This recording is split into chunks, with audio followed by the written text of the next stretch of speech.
मोदी को वोट मिला उन्हीं बेईमानी के बाद। अब हमको लगता है बौछाहा चुनाव के बाद महागठबंधन का वोट 12,000 ज्यादा हो गया होगा, उनका घट गया होगा, लेकिन ताजुब है कि उनकी सत्ता में है, तो इससे कोई इनकार नहीं कर सकता।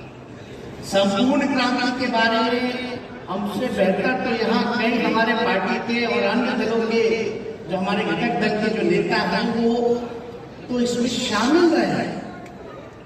हमारे राष्ट्राध्यक्ष हमारे पिता तो समय जितने छात्र थे उनके नेतृत्व उन्होंने किया, उसमें प्रेसिडेंट थे पटना यूनिवर्सिटी के, उन्होंने भी लाठी थी और अन्य सदस्यों ने भी लाठी थी, वो लोग भी जेल गए।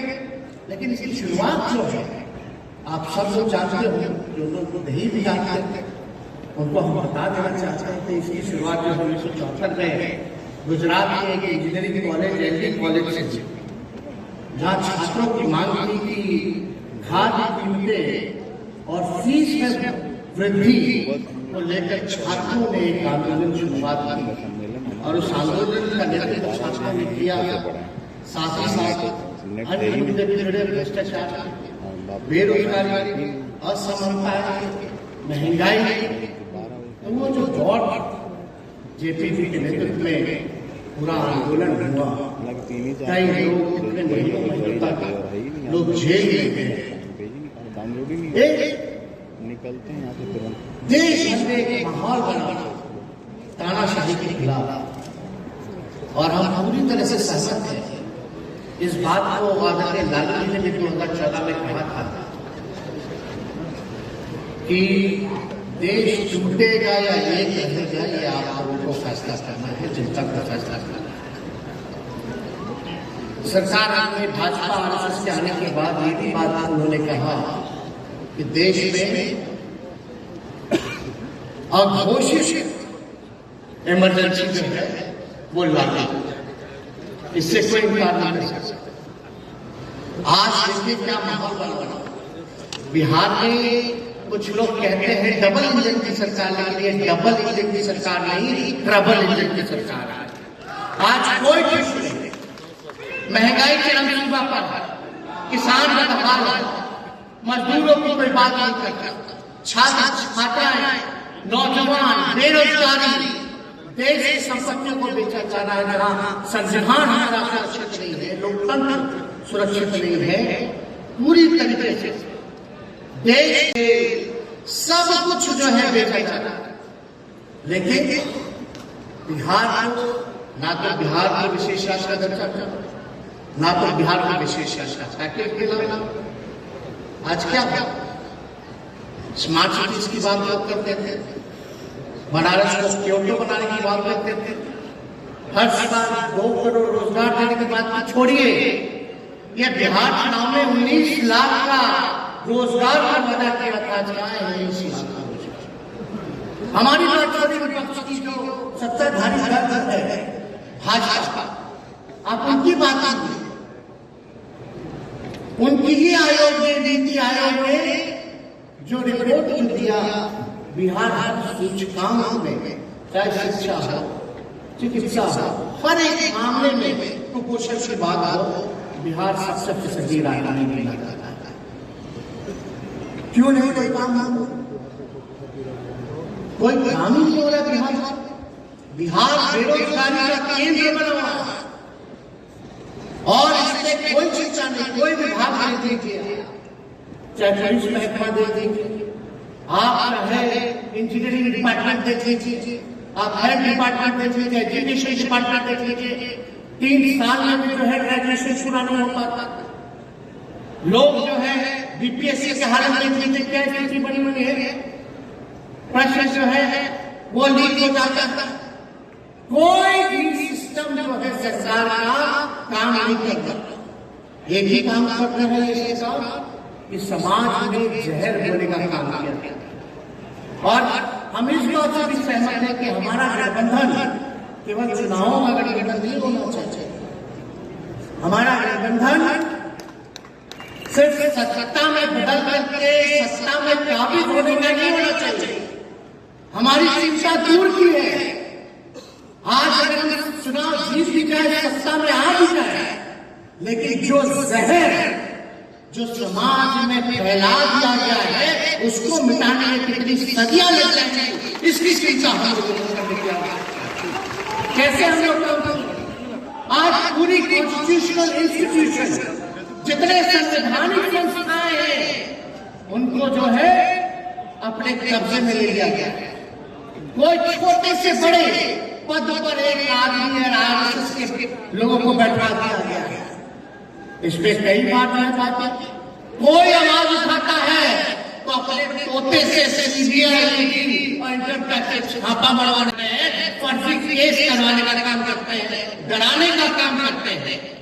लेकिन अभी फिलहाल में हम लंदन गए हुए थे, वहां के पार्लियामेंट में जो हाउस ऑफ कॉमन्स बोला जाता था, कैम्ब्रिज गए हुए, अब तो रात फोन आएगा कि छापा पड़ रहा है, छापा। आप समझ जाइए, उस छापे के बाद लालू जी ने क्या संदेश दिया? छापे के बाद लालू जी ने यही कहा, ए हवा जाकर कह दो उन दरबारों से, नहीं डरा है नहीं डरेगा लालू इन सरकारों से। लड़ने वाले लोग, और आज हम लोगों का फर्ज है कि देश की एकता को बचाए, देश की संस्कृति को बचाए। जो हमारा अलग अलग पहनावा है, अलग अलग खान पान है, अलग अलग बोली है, दिखने में अलग अलग लोग हैं, यही हमारे देश की खूबसूरती है। इतनी डाइवर्सिटी है, यही हमारे देश की असली पहचान है। और इस देश की पहचान को इस रिपोर्ट कार्ड में देखिएगा तो पूरा भगवा है, ये भगवा चेयर है। यहाँ की सरकार नागपुर से चल रही है, यहाँ के मुख्यमंत्री कैद है, ध्यान से देखिएगा तो तीर भी है, 2 हाथ निकला हुआ है, और कमल का फूल सीएम के कुर्सी को जकड़ के रखा है। यानी यहाँ जो राज चल रहा है वो नागपुर से चल रहा है। अब ये लोग देशभक्ति की बात करते हैं, देशभक्ति की सर्टिफिकेट बांटने की बात करते हैं। हम पूछना चाहते हैं, जब हम देश से बेरोजगारी हटाना चाहते हैं, जब हम देश के शिक्षा चिकित्सा को सुधारना चाहते हैं, हम पलायन रोकना चाहते हैं, हम अंतिम पैदान में जो खड़ा व्यक्ति है, जो समाज है, उनको मुक्त धारा में लाना चाहते हैं, हम अमन शांति चाहते हैं, और जो देश के किसानों के उत्थान के लिए जो बात करे वो देशभक्त नहीं है। ये लोग डरा करके रख रहे हैं कि इनका फॉर्मूला है। मेन जो एजेंडा है, पढ़ाई, दवाई, कमाई, सिंचाई, सुनवाई और कार्रवाई वाली सरकार नहीं। गरीबी पे मत बात करो, बेरोजगारी पे मत बात करो, पलायन की मत बात करो, विशेष राष्ट्रीय दर्जे की मत करो, महिला सुरक्षा के बारे में मत बात करो। हम इतना कह सकते हैं कि कोई कहता है कि सरकार नहीं जीतेगी, लेकिन उसको हम कहते हैं कि जिताने वाला चाहिए। और हम सब लोग जब गोदबंद हो जाएंगे, जब जात पात से ऊपर होंगे, असमानता से ऊपर होंगे, भेदभाव को मिटाएंगे, एक होकर के बिहार की जनता के लिए लड़ाई लड़ेंगे, देश की जनता के लिए लड़ाई लड़ेंगे, तो कोई माई का लाल जो है हम लोगों को कामयाब होने से नहीं रोक सकता।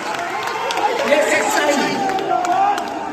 और हम लोग चाहे जो कुर्बानी देनी पड़े, हम लोगों को देने की जरूरत हम लोगों ने भी दिया। अगर हम लोगों के मन में बेईमानी होता, तेजस्वी के मन में, लालू जी के मन में केवल परिवार की बात आती, तो हम भाजपा से समझौता कर लेते, आज हम बिहार के मंत्री होते, कौन होता? लेकिन नहीं, ना लालू जी झुके हैं, ना लालू जी का ये लड़का झुकने का काम करेगा, लड़ाई लड़ेगा, जहां तक लड़ाई लड़ने लड़ेंगे। और लालू जी ने तो पूरा एक किताबी लिखा है, गोपाल हिल, वो किताब लिखा, उसमें तो पूरा आंदोलन का और अपने जीवनी का व्याख्यान किया है। वो वो सब लोगों को पढ़ना चाहिए, जानना चाहिए कि किस मुसीबत के घड़ी में है लालू जी ने कैसे संघर्ष किया। उस दौर के जितने साथी थे उनके साथ जेजेपी के अगुवाई में जितने उन्होंने नेता बनाए आज के दौर में, सब लोगों के बारे में। लेकिन एक बात अभी चर्चा चल रही थी कि भाई एक और अगुवाई थे जो आज कहाँ चले गए, क्यों चले गए? हम लोग तो कभी भगाए नहीं, खुद ही लोग भाग गए। अब क्या चीज का उनका महत्वाकांक्षा रहा, तो महत्वाकांक्षा होना अच्छी बात है, लेकिन अति महत्वाकांक्षी नहीं होना चाहिए। अब निर्णय का बात आ रहा है, क्या है नहीं है, इससे हमको कोई टिप्पा टिप्पणी नहीं करता। लेकिन जो लोग सत्ता के लालच अगर सांप्रदायिक शक्तियों के सामने घुटना टेके और खुद ही चला जाए, तो इस पे हम लोगों को कुछ नहीं कहना। वो आप लोग जो है सब